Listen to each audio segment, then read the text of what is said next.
Eh, Buenos días, mi nombre es Angie Juliana Torres y mi compañera Angie Michelle Pulido. Y a continuación pues vamos a hablar un poco más sobre la historia de la ética. Nosotros nos correspondió el capítulo 4, 5 y 6. Y pues vamos a hablar más sobre pues la biografía de nuestro filósofo que apareció en toda nuestra lectura, que es Platón. Platón nació en Atenas el 427 y murió el 347 a.C. Él fue un filósofo griego y seguidor de Sócrates durante 20 años y fue maestro de Aristóteles. Él abandonó su inicial vocación política y sus aficiones literarias. Él enseñó en la academia y escribió en forma de diálogo, el cual fue filosófica, metafísica, ética y psicológica, y entre otras más. La ética de Platón fue una ética endominista.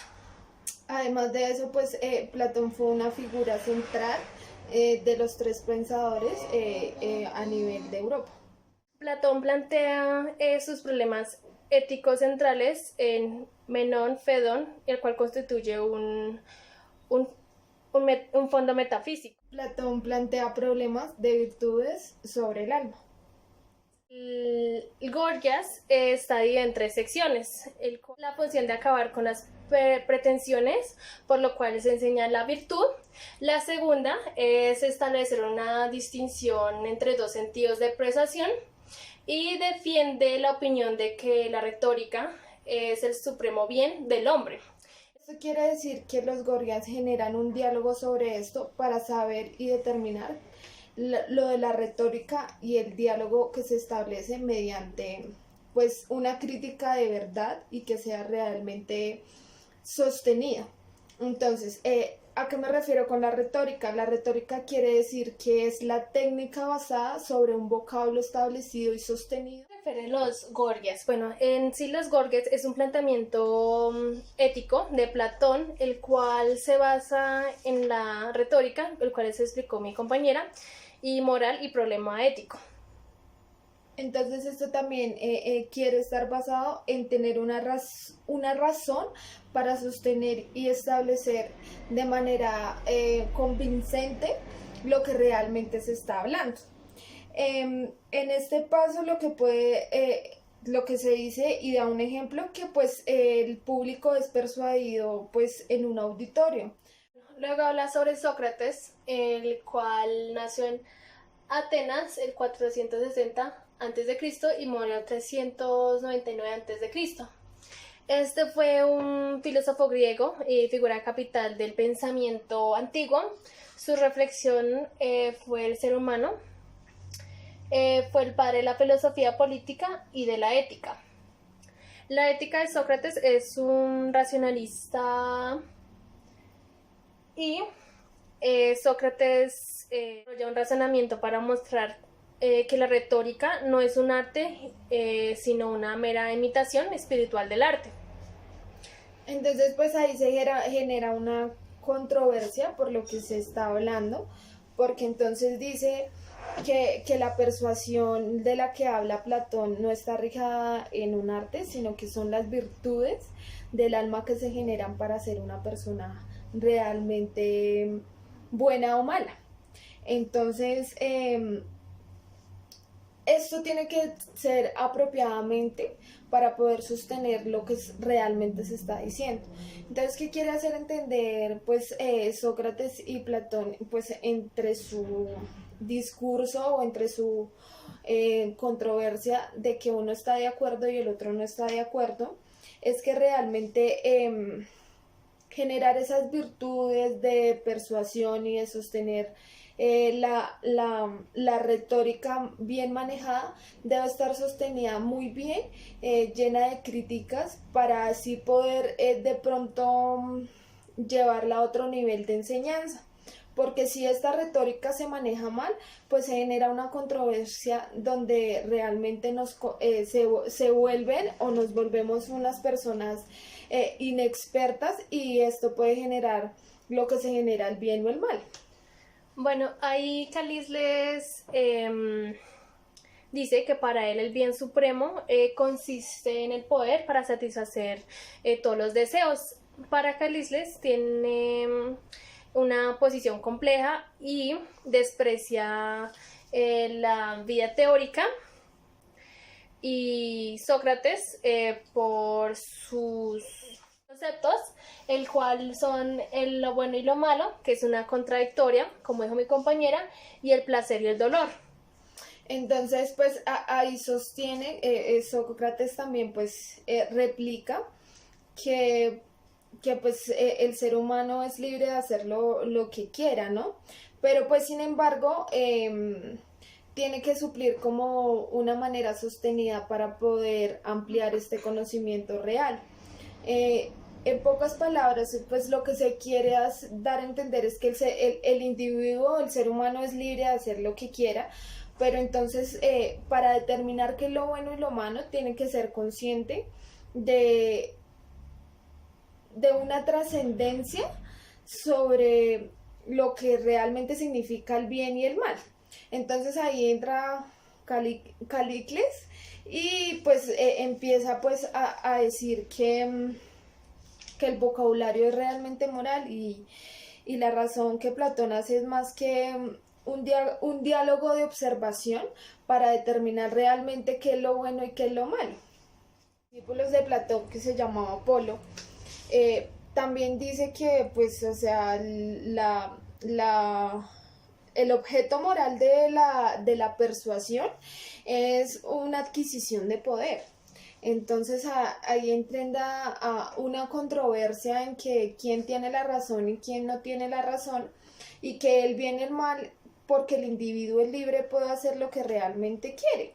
Y en realmente lo que el individuo puede hacer es asimilar realmente qué es lo bueno y qué es lo malo. Entonces, entre su estudio ellos empiezan a determinar que en cierta forma el discurso que maneja Platón tiene coherencia, de que lo malo es una virtud que se va generando y que el bien se hace de acuerdo a lo que uno explícitamente puede manejar y puede... Sócrates dice que el placer sin límites es un placer inalcanzable, y el final de Gorgias son dos momentos importantes. Uno es el agrio ataque de Sócrates contra la línea de estadísticas atenientes.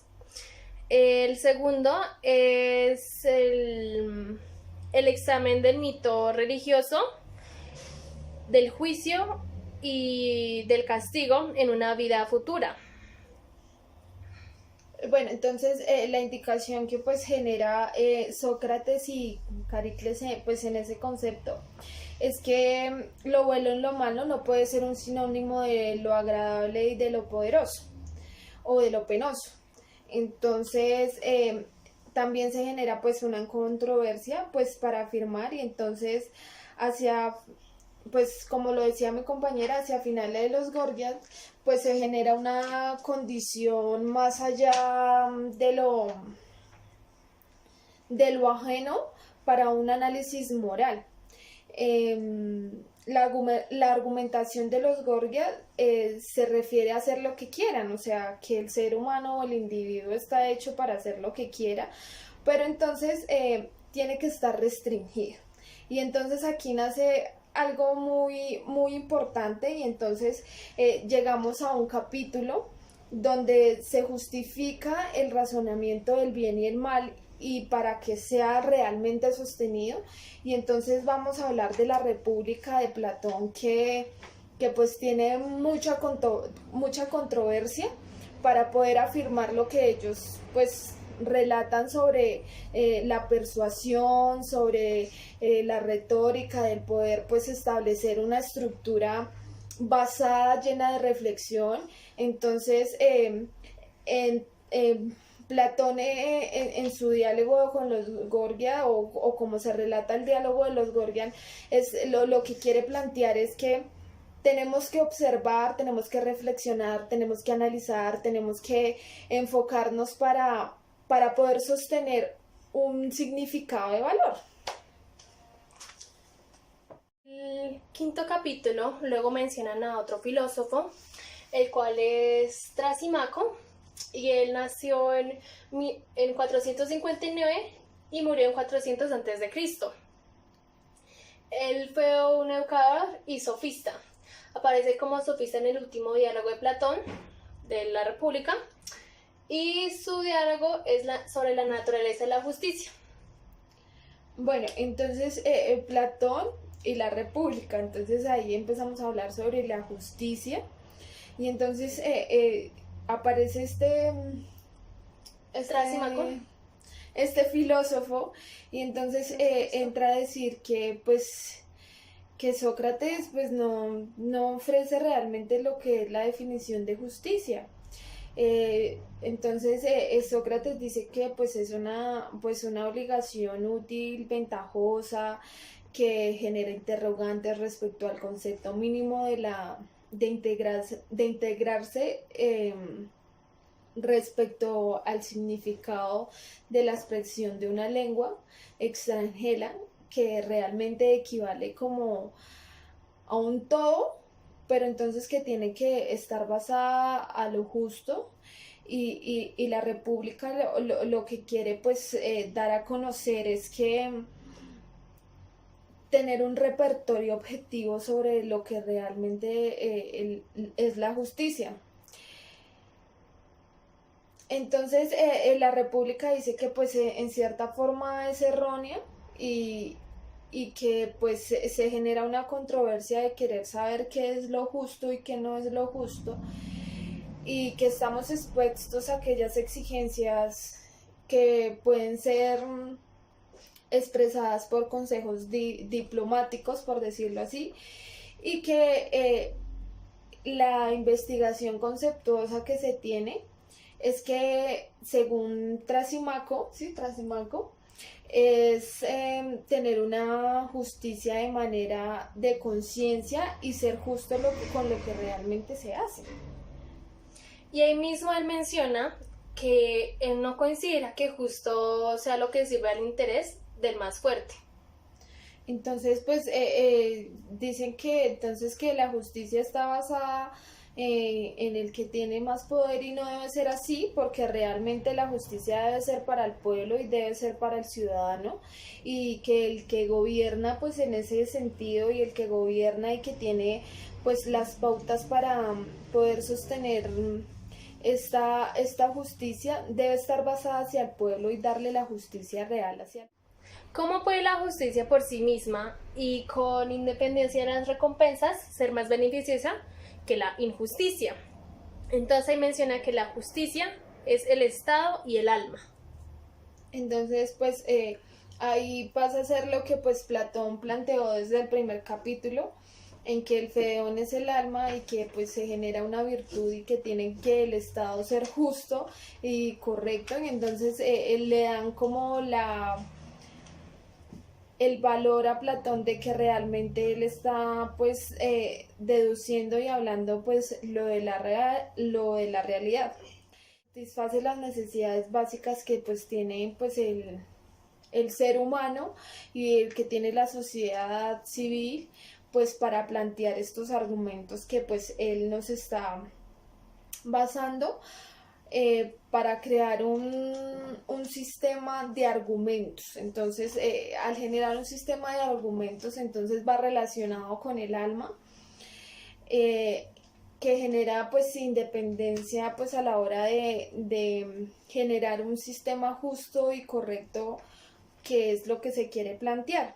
Ahí dice que el Estado requiere de 3 clases de ciudadanos: artesanos y trabajadores, lo cual producen cosas necesarias para la sociedad. El segundo son los soldados, porque estos defienden el Estado. Y el tercero serían gobernantes, que el cual organizan la vida social de uno. Entonces, pues en esta descripción que pues hace Platón sobre el alma y es coherente, otras veces alude como al sistema pues que se genera y que mi compañera hablaba sobre el trabajo y todas esas cuestiones, para poder sostener así pues una manera estable. Entonces la moral platónica que señala pues es el enojo, el apetito que puede entrar en un conflicto y el conocimiento de sus creencias, una opinión. Entonces cada ser humano está condicionado de tener una creencia establecida, con el objeto de tener un pensamiento único o irrepetible independientemente pues de su arriesgo a la creencia. Bueno, ahí mencionan que la visión del alma no simplemente es la razón y el apetito, sino la parte pasional. Entonces, este se interesa por la conducta honorable, el enojo y la indignación. Mencionan tres intereses, el cual es el epistemológico, psicológico y político, el cual se conjugan en las partes centrales de la República. La justicia y el bien son las formas. Entonces, esto hace desconocer la justicia y la bondad, el cual caracteriza lo que debe ser y no lo que es. Entonces, ¿qué es la justicia? La justicia es un intento de carácter, tanto una virtud y una forma de vida política. Una controversia en el sexto capítulo diciendo qué es la justicia realmente. Entonces Platón entra en una independencia única que se basa en los poderes, ¿no? Entonces nace un simposio donde pues quiere decir que pues se hace pues una crítica relevante, y entonces ahí nace una crítica relevante donde él va a establecer pues lo que realmente se puede decir, y entonces entran como en un plantel de crítica y de poder desarrollar pues un nivel bien desarrollado en lo que realmente es la justicia. Entonces doctrinas, y entonces justifican que pues compete de diferentes y diferencias entre la originalidad del mismo. Tiene una que versa sobre el amor, y es un diálogo que es literalmente bien argumentado y determina, y eso es lo que él quiere hacer, que las cosas sean realmente literarias y argumentadas, y que tengan, o sea, una persistencia y tengan una crítica bien establecida sobre lo que realmente es humano, y entonces se generan una cantidad de leyes que pues nosotros como seres humanos debemos pues garantizarlas, cumplirlas y hacerlas a medida que pues va creciendo pues nuestro nivel profesional y laboral. Entonces, ¿qué es lo que quiere? Pues hacer un análisis lógico de esto. Además que las leyes contribuyen a una obra que nos recuerda pues a Platón, tiene como interés independiente. Se habla de que el ser humano hace lo que quiera y lo que le parezca persistente a la hora de la verdad, y genera un papel correspondiente de los apetitos del ser humano, ya sean de amor, de codicia, de pasión, de leyes, que mi compañera las mencionó muchas veces, y entonces se genera un lugar de sujeción. Y nos relata pues que la vida pues depende de problemas de la existencia y del razonamiento realmente veraz. Bueno, ahí mismo mencionan el objetivo del deseo, lo cual es lo que es el ser bueno y no lo que el alma desea. También dicen que el bien es aquello que vale la pena perseguir y desear.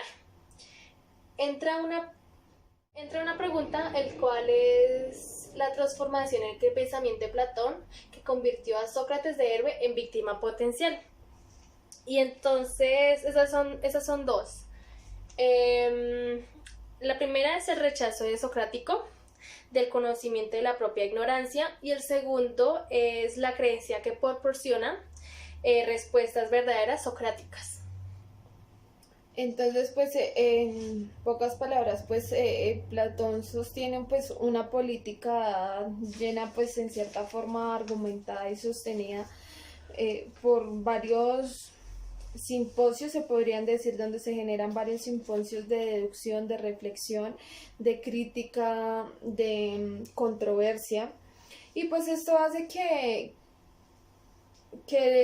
también el sistema socrático pues genere un conocimiento de sí mismo, y pues esto permite imponer de alguna manera una obligación incorporada bajo leyes al ser justo y establecer unas políticas totalitarias que puedan llevar a sí mismo y que sean virtuosas, que realmente tengan valor de ser, que realmente lo hagan sentir a uno el valor justificado y real de lo que se quiere y sin duda alguna el bien es una ganancia que realmente nos hace vivir bien y en conformidad extrema. A definir realmente cuál es la ética de Platón. Y entonces mi compañera va a especificar realmente qué es la ética de Platón y qué es lo que nos quiere dar a entender por medio de una ética de reflexión y una ética justa basada pues en varios criterios. Bueno, entonces vamos a hablar sobre la ética de Platón, el cual habíamos mencionado antes, que era la ética endodominista. Bueno, esta ética incluye la virtud y el vicio, el placer y el dolor, y el crimen, el castigo y la justicia. En la República, Platón ve al bien como la forma suprema. ¿A qué se refiere con la forma suprema? Pues se refiere al alma, la cosa de la realidad, la perfección y la verdad de las cosas. La ética establece el fin el cual todos los seres humanos desean alcanzar en la vida para así lograr una felicidad. Entonces, ahí mencionan también que en sí el placer es una guía engañosa hacia la felicidad. ¿Y a qué me quiero referir con la felicidad? Pues la felicidad es el fin de la vida humana, el cual consiste en actuar de acuerdo con la naturaleza humana buscando su perfección. Entonces, pues ahí reafirma que pues Platón lo que quiere es buscar la felicidad, pero de una manera justa, coherente, crítica, reflexiva y que tenga una persuasión en el ser humano, pero que realmente valga la pena y que tenga una consistencia real. Entonces, lo que Platón pues en este discurso que nos generó pues estos capítulos es plantear realmente lo que se quiere. Bueno, ahí Platón distingue unos placeres, el cual es los que llegan y reemplazan un dolor, otro sería los que llenan una falta y los placeres. Los placeres del filósofo son más sustanciales que los placeres de la carne. Entonces, pues ahí pues termina pues nuestros capítulos dando una explicación justa, racional y pues que genere una persuasión establecida y que tenga una retórica clara, pero que tenga ya todo definido. Quería mencionar que la ética de Platón tiene como objetivo estudiar cómo el ser humano puede acercarse al mundo de las ideas y en última instancia la contemplación de la idea del bien. Muchas gracias por su tiempo. Cualquier duda o algo, pues no la hacen saber.